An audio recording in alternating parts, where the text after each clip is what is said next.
Assalamualaikum warahmatullahi taala wabarakatuh. Bismillahirrahmanirrahim. Alhamdulillahirabbil alamin wassalatu wassalamu ala asyrafil anbiya wal mursalin wa ala alihi wa ashabihi ajma'in wa la haula wa la quwata illa billahil aliyil azim wa la haula wa la quwata illa billahil aliyil azim. Alhamdulillah, semua alhamdulillah. Mudah-mudahan penonton semua diberkati oleh Allah Subhanahu wa taala insya-Allah. Jadi tajuk pada malam ini saya nak kongsikan berkenaan dengan doa. Apa itu doa dan waktu-waktu yang mustajab di dalam berdoa. Di dalam ilmu tauhid, di dalam kitab Matan Jauharah, ulama mengatakan wa indana anna doa yanfa kamal Qur'ani wa'dan yusma. Doa di sisi ahli sunnah wal jamaah sangat memberi manfaat kepada orang yang membaca. Maksudnya, kita berdoa kepada Allah adalah untuk kita sendiri dan bukanlah untuk siapa-siapa. Jadi kalau kita berdoa kepada Allah, maka kitalah yang akan mendapat manfaat daripada doa kita itu. Dan jangan kita silap faham. Bila mana kita berdoa kepada Allah, ataupun kita melakukan amal ibadat kepada Allah, memberikan sesuatu kelebihan dari Tuhan. Tak. Tuhan, dia tidak mengambil manfaat kepada hambanya walaupun sedikit. Tuhan dia tetap dikatakan Tuhan. Sekalipun seluruh manusia ni, dia tak nak sujud kepada Allah, dia tak nak mengaku bahawa Allah Ta'ala Tuhan yang satu, dia tak mengaku bahawa Allah Ta'ala lah yang menciptakan alam semesta ni. Sekalipun seluruh manusia ni tak nak sujud kepada Tuhan, dia tetap dikatakan Tuhan. Dan hamba, dia tetap dikatakan hamba, sekalipun dia bijak, sekalipun dia pintar, sehingga kan dia ada karamat, dia boleh berjalan di atas air, dia boleh terbang di atas udara, dan dia tetap dikatakan hamba, dan dia tak akan naik darjat sampai kepada pangkat Tuhan. Sekalipun dia mendakwa diri dia Tuhan macam Fir'aun, dia mengaku diri dia adalah Tuhan dan dia kata, Ana Rabbukumul A'la. Aku ni Tuhan yang paling tinggi. Akulah yang paling hebat. Akhirnya Fir'aun pun mati. Sedangkan sifat ketuhanan yang Allah Ta'ala sebutkan di dalam Quran, antara ciri-ciri sifat ketuhanan itu, minal hayyil ladzi la yamut. Allah Ta'ala tu hidup dan Allah Ta'ala tu tidak akan binasa sampai bila-bila. Jadi siapa-siapa yang mendakwa diri dia tu adalah Tuhan, sebenarnya hakikatnya dia bukanlah Tuhan. Jadi kita berdoa kepada Allah, manfaat dan kebaikannya bagi di sisi ahli sunnah wal jamaah ada manfaat. Kemudian Allah Subhanahu wa taala menyebutkan lagi di dalam Quran, wa idza sa'alaka ibadi anni fa inni qarib.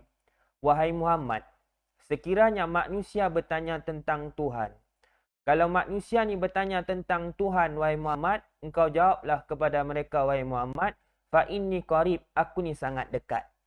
Maksudnya dekat di sini bukanlah dekat jarak antara saya dan tuan-puan, tak. Maksudnya dekat di sini Allah Subhanahu wa taala mengetahui isi hati hambanya. Allah Taala mengetahui isi hati hambanya dan Allah Taala tahu di dalam hati kita. Tidak ada yang lebih memahami diri kita itu melainkan adalah Allah Subhanahu wa taala. Allah Taala lah yang lebih faham tentang diri kita. Kadang-kadang kita melakukan kesilapan, kita buat silap, kita buat dosa dan kita rasa orang lain tak faham tentang diri kita. Tapi hakikatnya Allah Taala itulah yang lebih memahami. Bila mana kita diberikan ujian oleh Allah Subhanahu wa taala, timpa musibah dan sebagainya, ingat, kembalilah kepada Allah dan mintalah kepada Allah. Irji'i ila Allah, kita kembali kepada Allah, kita minta kepada Allah kita mohon keampunan kepada Allah, dan Allah Subhanahu wa taala menyebutkan di dalam Quran, ujibu da'watad da'i idza da'an. Aku memperkenankan segala doa hamba-Ku. Kalau hamba-Ku ni minta kepadaku, aku akan memperkenankan doa dia. Ini janji Allah Subhanahu wa taala yang disebutkan di dalam Quranul Karim. Kemudian kebanyakannya kita ni tak banyak tahu tentang kelebihan berdoa. Dan kita anggap kelebihan berdoa itu adalah salah satu amalan yang remeh nak dibandingkan dengan amalan-amalan yang lain. Seperti macam solat, baca Quran, berzikir. Kadang-kadang kita tengok orang hanya angkat tangan dan memohon kepada Allah, kita rasa kita lagi hebat daripada dia. Sebab apa? Sebab alah setakat angkat tangan, semua orang pun boleh angkat tangan. Setakat minta doa, semua orang pun boleh doa. Cuba suruh try tengok sembahyang, puasa, tengok boleh ke tak boleh. Dia pandang rendah. Sedangkan Nabi SAW bersabda, innallaha yuhibbul muhlihina fid du'a. Allah Ta'ala kasih, Allah Ta'ala sayang kepada orang yang selalu berdoa kepada Allah. Jadi tanda Allah Ta'ala sayang kepada hamba itu, Allah Ta'ala bagi kita ni rajin minta kepada Allah. Rajin berdoa. Walaupun sekecil-kecil perkara, kita tengok orang tu nak beli selipar pun dia minta kepada Allah. Bagi kita, kita nampak macam pelik. Dia ni kenapa ni? Setakat nak beli selipar pun nak berdoa. Bagi kita nampak macam biasa. Tapi bagi di sisi Allah Subhanahu wa taala, Allah Ta'ala kasih kepada hamba itu. Sebab apa? Sebab setiap sesuatu ini yang dia minta itu, dia merupakan adalah hubungan antara seorang hamba dengan Allah Subhanahu wa taala, dengan Khaliq. Jadi salah satu tanda Allah Ta'ala sayang kepada hamba itu, dia bagi kita ni rajin minta berdoa kepada Allah Subhanahu wa taala, minta kepada Allah. Dan Nabi SAW bersabda lagi, laisa syai'un akrama 'ala Allahi minad doa. Tidak ada satu pun amalan mulia di sisi Allah Subhanahu wa taala adalah doa. Macam saya katakan tadi, nampak macam biasa. Tapi di sisi Allah Subhanahu wa taala, amalan doa ni sungguh berharga. Sungguh ada nilai di sisi Allah. Darjat dia tinggi di sisi Allah. Sebab apa? Sebab orang yang berdoa itu, dia menunjukkan antara seorang hamba, hubungan antara seorang hamba dengan Khaliq. Kemudian seseorang yang berdoa kepada Allah, dia rasa diri dia banyak kekurangan. Dia rasa diri dia banyak dosa. Lalu dia minta kepada Allah, tampung segala kekurangan yang dia ada. Ampunkan segala dosa-dosa dia. Jadi kita kena ingat, kita ni seorang hamba ni kena bergantung dengan Tuhan. Kita bergantung dengan Tuhan tu setiap saat dan setiap detik. Bukannya kita bergantung dengan Tuhan itu hanya pada masa-masa tertentu. Kata ulama sufi, hatta harakatina wa sakanatina. Segala gerak-geri diam kita itu ditakdir oleh Allah.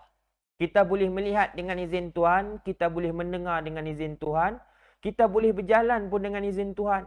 Kalau Tuhan tak izinkan kita berjalan, walaupun kita ada kaki, walaupun kita rasa kita ni ada tenaga, kita boleh berjalan. Kalau Tuhan tak izinkan kita berjalan, selangkah pun kita takkan boleh berjalan.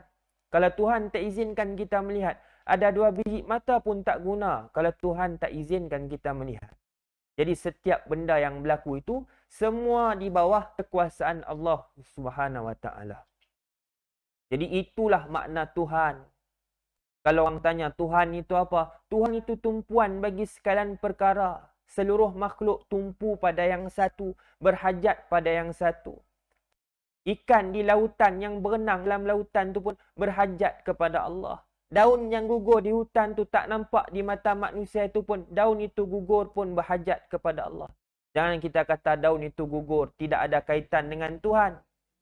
Kalau kita kata daun itu gugur, tidak ada kaitan dengan Tuhan, daun itu gugur kerana perubahan musim. Bila masuk musim lain, luruhlah daun tu. Dia kata macam tu. Kalau dia berpegang dalam mati dia bahawa daun itu gugur, tidak ada kaitan dengan Tuhan, maka dia berfahaman seperti kafir duhri. Wal'iyadzubillah. Kita minta berlindung kepada Allah Subhanahu wa taala. Padahal hakikat dan ahli sunnah wal jamaah berfahaman setiap benda yang berlaku itu semua di bawah keizinan Allah. Jadi kita ni berhajat kepada Allah Subhanahu wa taala pada setiap saat. Kita berhajat kepada dia. Jadi itu pasalah ulama kata kalau kita ni tak nak berdoa kepada Allah, kita ni sombong. Sebab apa? Setiap apa yang berlaku di atas muka dunia ni di bawah keizinannya. Kita nak jalan dan kita ni banyak kekurangan, tak sempurna. Kita kena berhajat kepada dia. Kalau kita tak nak berdoa kepada dia, maka kita ni orang yang sombong. Orang yang merasa angkuh. Orang yang merasa hebat di atas muka dunia. Padahal kita bernafas pun dengan keizinannya. Kemudian, ada orang tanya. Dia kata, Pak Ustaz, saya ni dah 20 tahun ni saya buat amal ibadat. Selama 20 tahun tu, setiap kali solat, saya tak pernah tinggal doa, satu doa ni. Tetapi selama 20 tahun ni saya minta kepada Allah, doa ni Allah Ta'ala masih tak kabulkan. Saya heran sebab apa Pak Ustaz? Jadi kita tanya dia, kamu minta doa apa? Saya minta jadi kaya Pak Ustaz, tak kaya-kaya. 20 tahun ni saya minta jadi kaya, tak kaya. Saya teringin nak jadi macam Datuk Alif Syukri, Datuk Vida. Dia teringin nak jadi macam tu. Jadi, bila dia kata macam tu, kita tengok bagaimana Imam Ghazali rahimahullahu ta'ala, dia menerangkan soal rezeki, soal doa itu. Yang pertama, seseorang tu dia minta kepada Allah, Allah Ta'ala terus mustajabkan doa dia. Dia nak hidup senang, Allah Ta'ala bagi dia hidup senang. Dia nak bahagia, dia nak anak ramai, Tuhan bagi dia anak ramai. Terkadang sekali saja dia minta kepada Allah, Allah Ta'ala terus mustajabkan doa dia. Dan terkadang, seseorang hamba ni dia minta kepada Allah, Allah Ta'ala tangguh. Bukannya maksudnya tak dapat, Tuhan tangguh. Kalau tak dapat hari ni, mungkin besok. Kalau tak dapat besok, mungkin bulan depan. Kalau tak dapat bulan depan, mungkin tahun depan. Jadi Tuhan tangguh. Tuhan nak tengok sama ada dia ni boleh sabar ataupun tidak sabar. Kalau dia tak dapat di atas muka dunia, dia akan dapat nikmat di hari akhirat nanti. Nikmat yang lebih besar daripada apa yang dia minta. Tapi syaratnya dia kena bersabar. Jadi yang nombor 2. Dan yang ketiga itu, bila mana dia minta kepada Allah, Allah Ta'ala bagi dia benda lain. Dia minta lain, tapi Tuhan bagi dia benda lain. Dan dia tak boleh terima keadaan itu. Contoh, dia minta sesuatu yang boleh mendatangkan kekayaan bagi diri dia. Tapi Allah Ta'ala bagi dia nikmat kesihatan. Sihat walafiat. Nikmat kesihatan yang Allah Ta'ala berikan dia, dia rasa dia tahu dia tu sihat. Dia boleh berjalan apa semua. Tapi dia tak sedar itu adalah salah satu pemberian yang Allah Ta'ala berikan kepada dia. Sebab apa? Sebab dia minta benda lain. Jadi setiap benda itu ada hikmahnya. Mungkin kita nampak, kalau kita mencari, kalau kita renung, maka kita akan nampak hikmah. Dan mungkin kita akan mendapat kesedaran pada satu masa nanti. Kalau kita tengok kawan-kawan yang sama bayar dengan dia, umur dah 60 dah. Nak masuk 70. Kawan-kawan yang sama bayar dengan dia, macam-macam penyakit datang. Ada yang kena kencing manis, ada yang kena darah tinggi, ada yang kena penyakit gout, yang 3 serangkai sekalipun ada. Tapi yang dia ni alhamdulillah sihat walafiat. Boleh pergi ke masjid berlari, balik ke masjid pun berlari, pergi kedai beli ikan pun berlari. Semua berlari. Kita naik motor, naik kereta, dia berlari nak cerita kata nikmat kesihatan yang Allah Ta'ala berikan kepada dia. Maka kalau dia nampak nikmat kesihatan yang Allah Ta'ala berikan kepada dia, anugerah yang Allah Ta'ala berikan kepada dia, maka dia akan bersyukur kepada Allah. La in syakartum la azidannakum. Kalau kita bersyukur kepada Allah, maka Allah Ta'ala akan tambah lagi nikmat kepada kita. Tetapi kebanyakannya manusia ni, Allah Ta'ala sendiri sebut di dalam Quran. Wa qalilum min ibadiya syakur. Sedikit sangat hamba aku ni yang bersyukur kepada aku. Sedangkan nikmat yang Allah Ta'ala berikan kepada kita tu terlalu banyak. Ada seorang laki-laki, dia tunggu di tepi jalan nak pergi kerja waktu pagi. Bila dia tunggu di tepi jalan tu, di depan dia tu kereta lalu lalang. Saat dia tunggu di tepi jalan tu, rupanya tempat yang dia tunggu tu ada sarang semut. semut tu gigit kaki dia. Dia tak boleh terima keadaan tu, dia punya marah. Dia kata pagi-pagi lagi dah nasib malang, dia punya beban. Lalu dia pijak semut tu, kemudian dia pindah ke tempat yang lain. Saat dia pindah ke tempat yang lain, tiba-tiba satu kereta datang terbabas di tempat yang dia duduk di awal-awal tadi. Kalaulah sarang semut tu tak ada, semut tu tak gigit kaki dia, agak-agak dia nak pindah tempat lain tak? Dia tak pindah. Yang dia pindah tu sebab dia kena gigit semut tu, pasal dia pindah. Jadi setelah dia melihat hikmah itu, maka dah tentu dia akan bersyukur kepada Allah Subhanahu Wa Taala. Kita pun macam itulah. Setiap ujian yang Allah Ta'ala berikan kepada kita, setiap musibah yang kita hadapi, maka ada hikmah di sebaliknya itu. Cuba kita renung tengok dalam kehidupan kita ni. Setiap masalah, setiap duka cita, setiap ujian, pasti akan datang kebahagiaan. InsyaAllah. Kemudian, ulama' dia pesan kepada kita. Ulama' kata, kita ni kena banyak berdoa kepada Allah, kena banyak minta kepada Allah.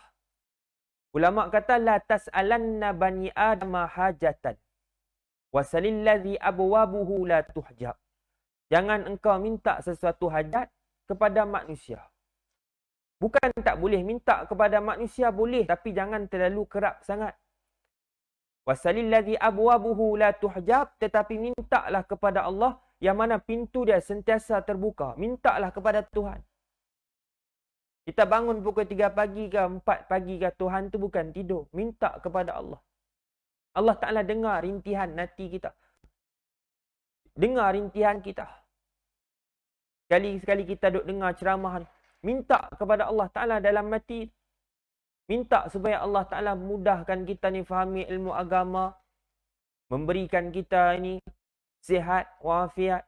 Kemudian memurahkan rezeki kita. Bagi kita ni bahagia dunia akhirat. Minta kepada Allah Ta'ala. Walaupun kita tak sebut di lidah, tapi kita sebut dalam hati kita, Allah Ta'ala dengar rintihan hati itu. Jadi minta kepada Allah. Mintalah waktu bila pun. Allah Ta'ala akan dengar rintihan doa hamba-hambanya. Kemudian, Allahu yaghdabu in tarakta su'alah. Dan Allah Ta'ala tak suka kepada siapa-siapa yang tak nak berdoa kepada Allah. Allah Ta'ala tak berkenan perangai macam tu. Dia tak nak berdoa. Allah Ta'ala tak suka. Allah Ta'ala marah kepada orang yang tak nak berdoa. Orang tu sombong. Saya dah katakan tadi, dia berhajat kepada Allah setiap saat dan setiap detik. Dia bergantung kepada Tuhan. Rezeki yang dia dapat di atas muka dunia, harta kekayaan yang dia dapat di atas muka dunia, atas keizinan Tuhan, bukan keizinan diri dia. Dia hanyalah usaha, dan usaha itu bukanlah boleh memberikan kesan. Yang memberikan kesan itu adalah Allah. Yaktubu rizquhu wa amaluhu wa syakiyun aw sa'id. Waktu dia duduk dalam perut ibu, dia tak lahir lagi di atas muka dunia, malaikat catat berapa banyak amalan dia. Kemudian berapa banyak rezeki yang akan dapat di atas muka dunia. Apakah kesudahannya, bahagia ataupun celaka, telah dicatat oleh para malaikat. Jadi rezeki yang apa yang kita dapat di atas muka dunia ni daripada Allah Subhanahu Wa Taala. Cuma hanyalah seberkas usaha yang tidak boleh memberikan kesan apa-apa pun yang kita lakukan di atas muka dunia sekarang ni. Jadi kita nak sombong lagi kalau kita ni tak nak berdoa kepada Allah Subhanahu Wa Taala. Adapun manusia itu dia lebih suka kalau orang tak minta dekat dia. Betul? Manusia lebih suka pada orang yang tak minta dekat dia. Kalau kita selalu minta dekat kawan kita, dia tak suka, dia tak berkenan. Lama-lama dia tak berkenan. Mula-mula tak apalah. Tapi lama-lama kerap sangat kita minta, dia tak suka. Itu sifat manusia. Contoh, motor kita rosak. Kita pergilah rumah kawan kita Simat ni. Pergi rumah Simat, beritahu dekat dia, ni aku ada hal sikit, ada masalah. Motor aku rosak, aku tak boleh nak pergi kerja. Jadi aku nak pinjamlah motor kat engkau. Dia kata, alah setakat pinjam motor apalah sangat. Aku ni ada Broza, ada kereta, ada lori, apa masalah. Setakat motor je pun, masuk dah dulu. Ni ada kopi, ada roti canai, nasi goreng, makan dulu. Sekejap lagi, ambil lah. Mana kamu nak pinjam, ambil. Kita pun makan apa semua. Dah lah bagi kita pinjam. Jamu lagi kita makan. Besok hari kedua kita datang, dia jamu lagi kita makan, dia bagi kita pinjam. Masuk hari ketiga, masuk hari keempat, kita datang rumah dia, kita bagi salam. Assalamualaikum. Dia dengar kita bagi salam saja. Dalam hati dia tak sedap lah. Dia ni tak ada kerja lain lah. Datang rumah aku nak menghabiskan harta benda aku, nak merosak dah lah. Motor, minyak tak isi, lampu rosak, tak repair. Dia macam-macam. Jadi ini manusia. Manusia ni dia lebih suka kalau orang tak minta dekat dia. Tapi adapun Allah Subhanahu Wa Taala, kalau kita tak minta kepada Allah, Allah Taala tak berkenan. Allah Taala tak suka. Allah Taala lebih cinta kepada orang yang selalu minta kepada dia. Minta kepada Allah Subhanahu Wa Taala. Memang kita ni berhajat kepada Allah. Minta. Itu adalah salah satu hubungan ataupun mahabbah, kasih sayang seseorang hamba itu dengan Allah Subhanahu Wa Taala. Jadi ini disarankan oleh ulama, perbanyakkan berdoa, perbanyakkan minta kepada Allah Subhanahu Wa Taala. Kemudian waktu-waktu yang mustajab di dalam berdoa, saya nak kongsikan sedikit. Antara waktu-waktu yang mustajab di dalam berdoa, ketika mana saat turunnya hujan. Kata Imam Syafi'i, waktu hujan turun itu adalah waktu yang mustajab di dalam berdoa. Jangan lepaskan peluang. Waktu hujan turun tu, minta kepada Allah. Tapi kita ni, bila hujan turun, kita marah hujan. Sebab apa kita marah hujan? Sebab kita nak buat kerja tak boleh. Nak main bola tak boleh. Nak pergi lakukan aktiviti apa-apa pun tak boleh. Sebab hujan. Kita marah hujan. Angin kuat sikit, kita kata angin tak betul. Macam-macam lah kita. Padahal waktu hujan turun itu waktu yang mustajab, minta kepada Allah. Satunya turunnya rahmat Allah, hujan tu turun. Kemudian pula waktu tu waktu yang mustajab. Jadi jangan kita lepaskan pulang waktu itu. Kemudian antara waktu yang mustajab lagi dalam berdoa, ketika hari Jumaat. Hari Jumaat, selain daripada kita baca Yasin malam Jumaat, selain daripada kita baca Suratul Kahfi, kemudian kita banyak berselawat kepada Nabi SAW pada hari Jumaat. Ada waktu yang mustajab. Bila waktu yang mustajab pada hari Jumaat itu, ketika mana Tok Khatib sedang berkhutbah. Tok Khatib dia sedang berkhutbah, kemudian dia duduk pada khutbah yang pertama. Kalau selalu kita perasan, Tok Khatib bila kita tengok dia tengah khutbah, kemudian dia duduk. Sekejap lagi dia naik balik. Waktu dia duduk yang pertama tu khutbah yang pertama. Waktu dia naik balik itu khutbah yang kedua. Bila dia duduk saja khutbah yang pertama, kita ni jangan lepaskan pulang minta doa kepada Allah. Mohon kepada Allah. Minta kepada Allah. Kerana waktu itu waktu yang mustajab.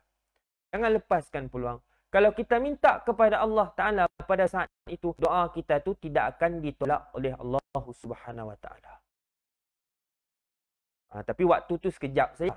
Waktu tu dah akan habis bila mana Tok Khatib berdiri pada khutbah yang kedua, waktu tu akan habis. Jadi jangan lepaskan peluang pada waktu itu. Kemudian, orang perempuan, dia sebenarnya boleh dapat juga waktu mustajab. Orang perempuan dia boleh dapat waktu yang mustajab pada hari Jumaat, kalau dia inginkan, walaupun dia tak pergi sembahyang Jumaat. Kadang-kadang perempuan ni bertikai. Apa Ustaz? Saya ni tak pergi sembahyang Jumaat. Macam mana nak dapat doa yang mustajab? Sebenarnya pahala Jumaat pun dia boleh dapat. Macam mana nak dapat pahala Jumaat? Dia kena buat khidmat untuk orang yang solat. Contoh, suami dia ataupun anak dia pergi solat Jumaat. Dia hidangkan untuk suami dia. Dia masakkan untuk suami dia sedap-sedap. Dia hidangkan untuk suami dia. Suami dia balik, anak dia balik. Makan apa yang dia hidangkan tu, maka dia akan dapat pahala. Ni kalau kita nak dapat. Tiba-tiba, ada seorang muslimat tu dia tanya, Pak Ustaz, dia kata, saya ni dah letih dah. Setiap kali suami saya ni pergi solat Jumaat, bila habis solat Jumaat, dia bukan nak masak bukan nak makan dekat rumah. Penat saya masak dekat rumah. Dia bukan nak balik makan dekat rumah. Habis dia balik makan dekat mana? Dia makan dekat kedai mamak. Mamak ada dapat pahala. Itu pun kena juga lah. Kita ni kena mainkan peranan juga. Kemudian wanita dia boleh dapat waktu yang mustajab. Iaitulah carilah pada saat akhir. selepas solat asar. Minta kepada Allah Subhanahu Wa Taala pada saat itu, insya-Allah Allah Taala akan perkenankan doa yang kita minta kepada Allah. Kemudian orang-orang yang mustajab di dalam berdoa. Siapakah orang-orang yang mustajab di dalam berdoa itu? Antara orang-orang yang mustajab di dalam berdoa, iaitulah seorang anak yang berbakti kepada ibunya. Kalau dia berbakti kepada mak, dia ada ayah, mak dia sakit, jaga mak dia dengan penuh kasih sayang. Walaupun dia dah ada anak, walaupun dia ada cucu, tapi dia jaga mak dia dengan penuh rasa cinta, dengan penuh rasa hormat. Allah Ta'ala akan bagi kepada dia kelebihan doa yang mustajab. Kita lihat kisah Uwais bin Qarni. Uwais bin Qarni dia hidup zaman Nabi. Nabi SAW hidup, Uwais bin Qarni pun hidup. Tapi dia tak sempat bertemu dengan Nabi. Maka dia tak dipanggil sebagai sahabat. Dia dipanggil sebagai tabi'in. Ini Uwais. Bukan dia tak nak pergi bertemu dengan Nabi. Dia nak pergi bertemu dengan Nabi. Bila dia sampai ke Madinah, kebetulan Nabi SAW tak ada. Kemudian mak dia ni lumpuh. Dia nak jaga mak dia. Dia terpaksa balik ke Yaman. Jadi Uwais ni duduk di Yaman. Sampailah Nabi SAW wafat.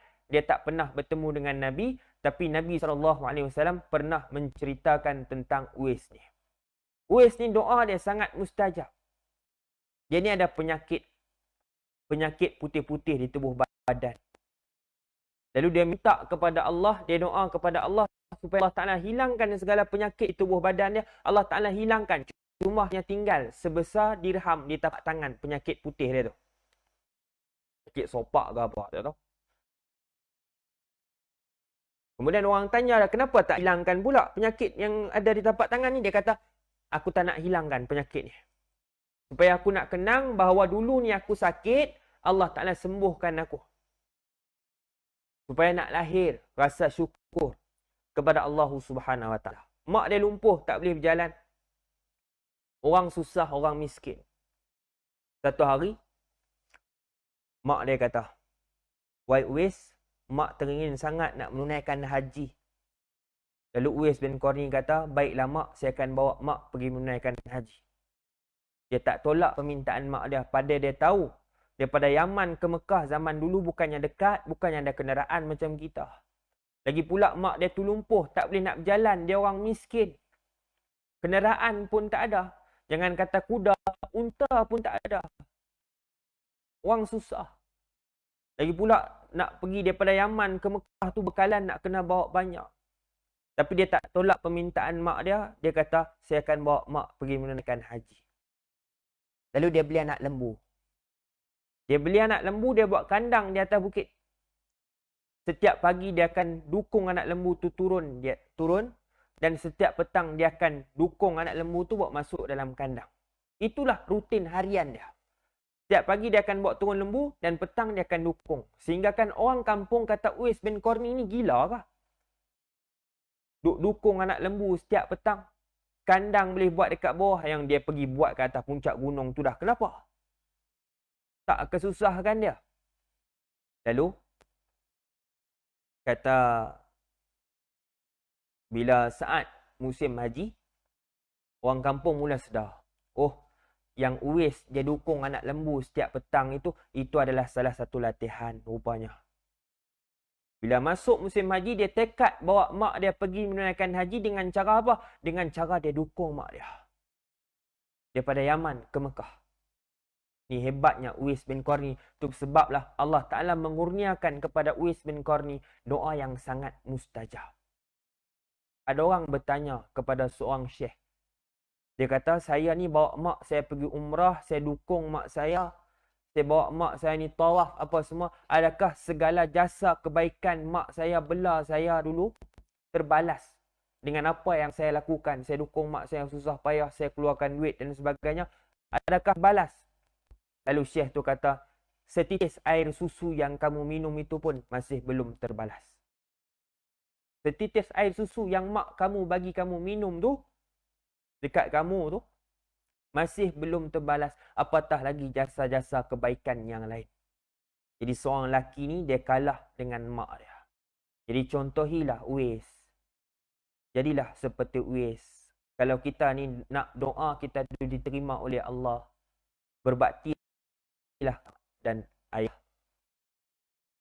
Uwais ni orang susah. Saya nak sebutkan sikit berkenaan dengan Uwais ni.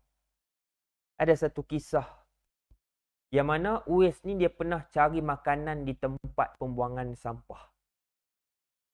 Dia cari makanan di tempat pembuangan sampah tu, dia tengok ada seekor anjing. Anjing pun cari makan di tempat yang sama. Kemudian bila dia tengok anjing tu, kita tak sampai tahap tu, kita ni senang. Takat kita ni nak makan nasi Arab, sehari 5 kali pun tak ada masalah. Tak pernah lagi sampai ke satu tahap susah-susah kita ni cari makanan di tempat pembuangan sampah, tak. Uwais macam tu. Dia cari makanan di tempat pembuangan sampah, dia tengok anjing, lalu dia kata dekat anjing tu, wahai anjing, sekiranya aku lepas melalui titian sirat, aku lepas di padang mahsyar, disoal oleh Allah Ta'ala di padang mahsyar, maka aku lebih mulia daripada engkau, engkau lebih hina daripada aku. Tapi sekiranya aku tidak lepas dihisap oleh Allah, tidak lepas melalui titian sirat, maka engkau lebih mulia daripada aku lebih hina daripada engkau. Ini kata Uwais bin Qarni. Walaupun dia ni rajin ibadat, taat kepada mak ayah, seorang yang gemar melakukan kebaikan, tapi dia masih takut untuk berhadapan dengan Allah Subhanahu Wa Taala di Yaumul Mahsyar. Ada satu kisah yang diceritakan oleh Tuan Guru Haji Soleh Sik Kedah, arwah yarham. Dia ada bawa orang pergi buat umrah. Dia setiap tahun dia akan bawa orang pergi umrah. Ada satu tahun tu ada seorang ustaz ni ikut dia.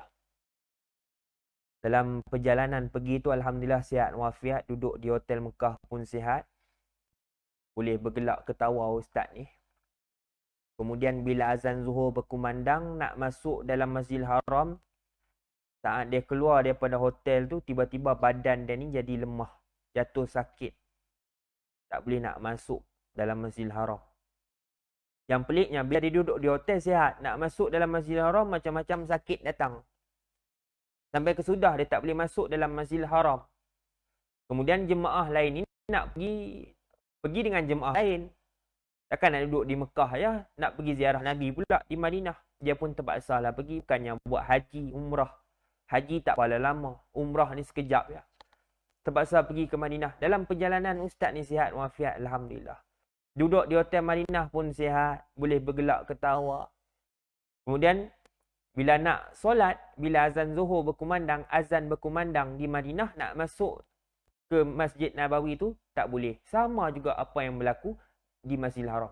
Jadi sampai kesudah dia tak boleh masuk dalam Masjidil Haram dan dia tak boleh masuk dalam Masjid Nabawi.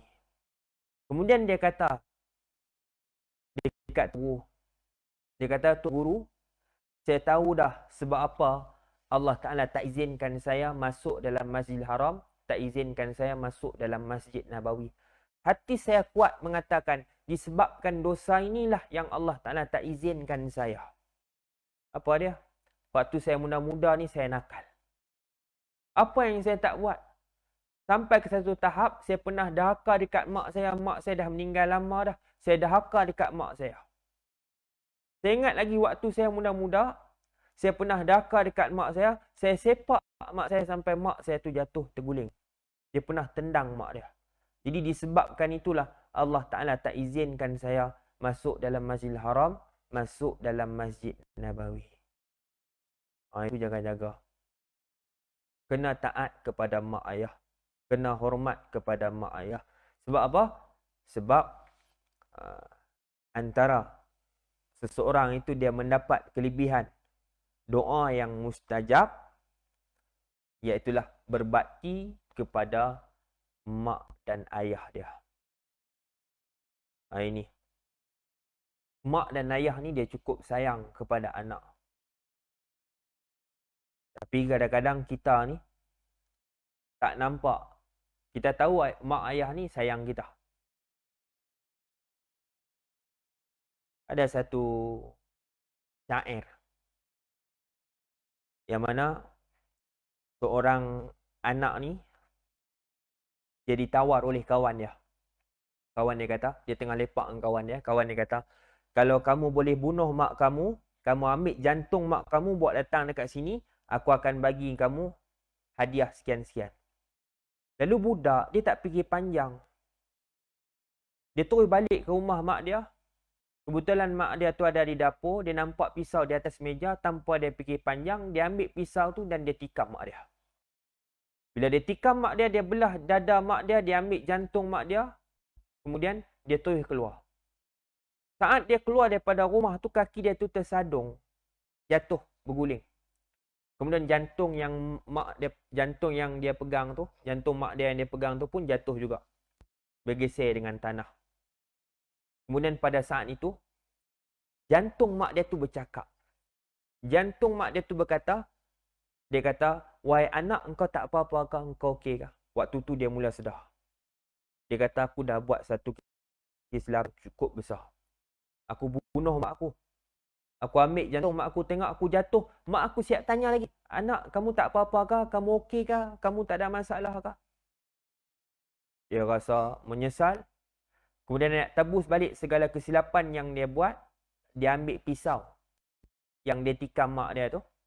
Lalu dia nak tikam diri dia sebagai tanda tebus kesalahan yang dia buat dekat mak dia. Saat dia nak tikam diri dia tu, lalu jantung mak dia tu berkata lagi sekali. Jantung mak dia tu kata, wahai anak, jangan tikam aku pada kali yang kedua. Cukuplah kau tikam aku pada kali yang pertama, jangan kau tikam aku pada kali yang kedua. Maksudnya apa? Hati anak tu serupa macam hati mak. Nak cerita kata, sayangnya mak kepada seseorang anak dia tu. Cintanya mak. Walaupun ribuan manusia mengkeji anak dia, mencaci anak dia, menghina anak dia, si ibu ni tetap menyayangi anak dia. Dan lalu bersangka baik terhadap anak dia.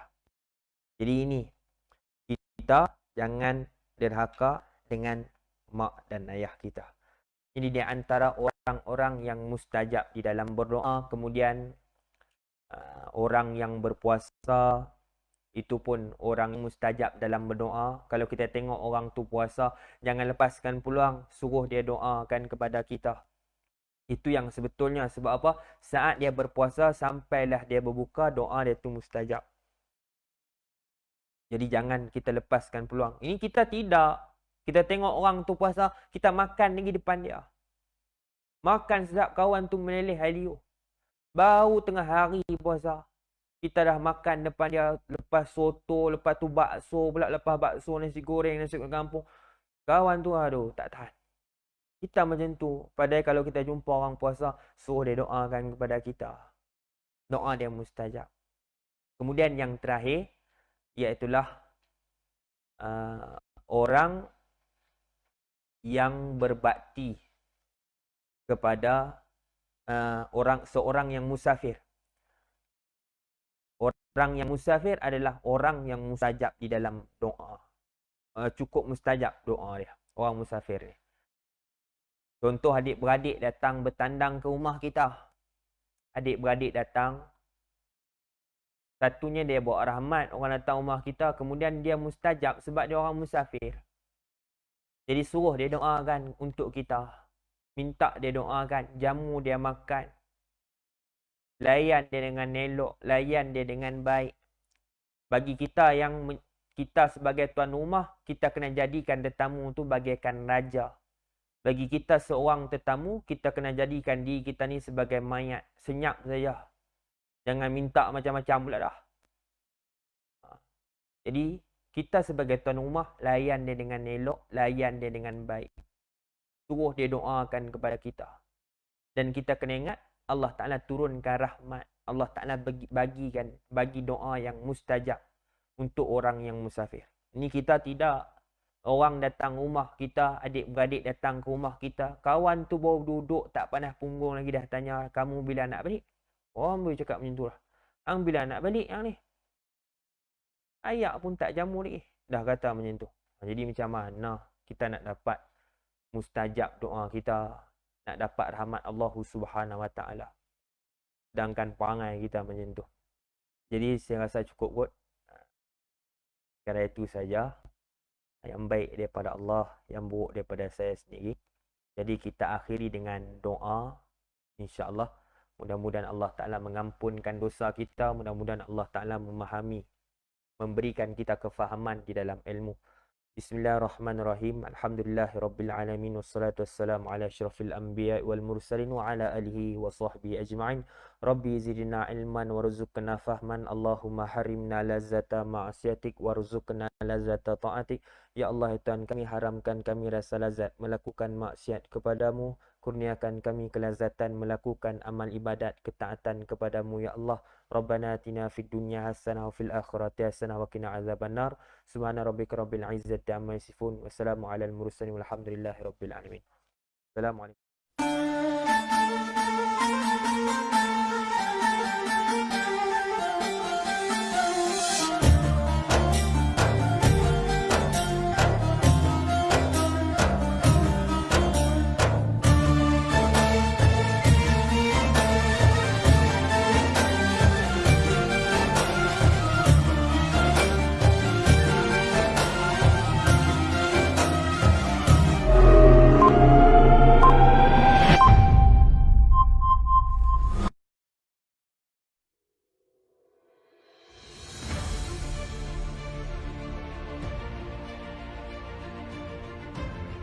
Skuad Pengurusan Jenazah Malaysia merupakan sebuah badan bukan kerajaan NGO peringkat kebangsaan yang khusus berkhidmat dalam pengurusan jenazah sama ada di dalam dan luar negara. Pihak SPJM berpengalaman dalam menguruskan jenazah-jenazah kritikal seperti jenazah reput, HIV/AIDS, TB, COVID-19 dan lain-lain. Berdaftar secara rasmi di bawah Jabatan Pendaftaran Pertubuhan Malaysia ROS sebagai sebuah pertubuhan bertaraf kebangsaan pada tanggal 24 Januari 2018. Bertujuan membantu waris yang kurang berkemampuan dalam mengendalikan urusan jenazah ahli keluarganya dan mendidik masyarakat tentang keperluan mendalami ilmu pengurusan jenazah.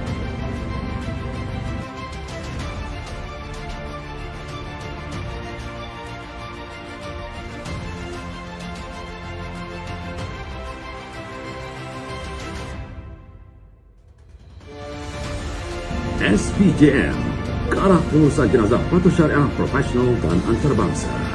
Untuk keterangan lanjut, sila layari www.facebook.com/Skuad Pengurusan Jenazah Malaysia.